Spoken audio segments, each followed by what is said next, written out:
Saint Robert Bellarmine was born to an impoverished noble Italian family. His early intellectual accomplishments gave his father hope that Bellarmine would restore the family's fortunes through a political career. His mother's wish that he enter the Society of Jesus prevailed. The young Bellarmine, a very small, frail but lively fellow, excelled in his studies, especially Latin and Italian poetry.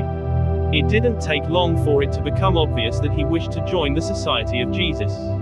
The rector of the college described him as the best of our school and not far from the kingdom of heaven. On completion of his studies, Bellarmine taught first at the University of Louvain in Belgium.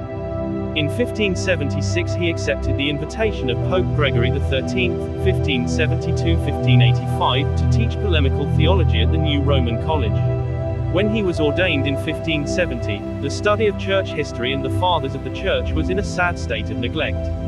He devoted his energy to these two subjects, as well as to scripture, in order to systematize church doctrine against the attacks of the Protestant reformers. He was the first Jesuit to become a professor at Louvain.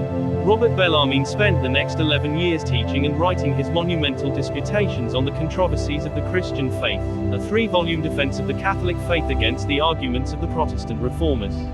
Particularly noteworthy are the sections on the temporal power of the Pope and the role of the laity.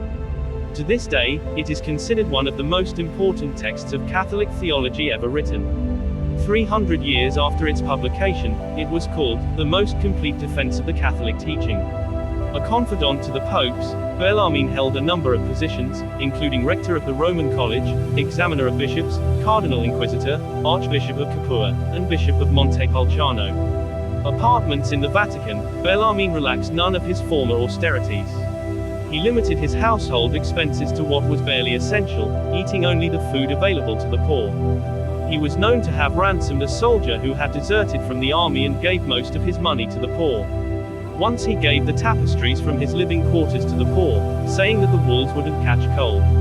While he took little regard for his own comforts, he always saw to it that his servants and aides had everything they needed. Robert Bellarmine died at Rome on the 17th of September 1621 at the age of 79. If his early career featured brilliant polemics and his middle years gentle, loving, pastoral life, his final years brought him transcendent peace. His writings turned spiritual. He wrote several works, the classics being The Ascent of the Mind to God and The Art of Dying. He wrote that this was his way of preparing for death and to move closer to his God. The process for his canonization was begun in 1627 but was delayed until 1930 for political reasons, stemming from his writings.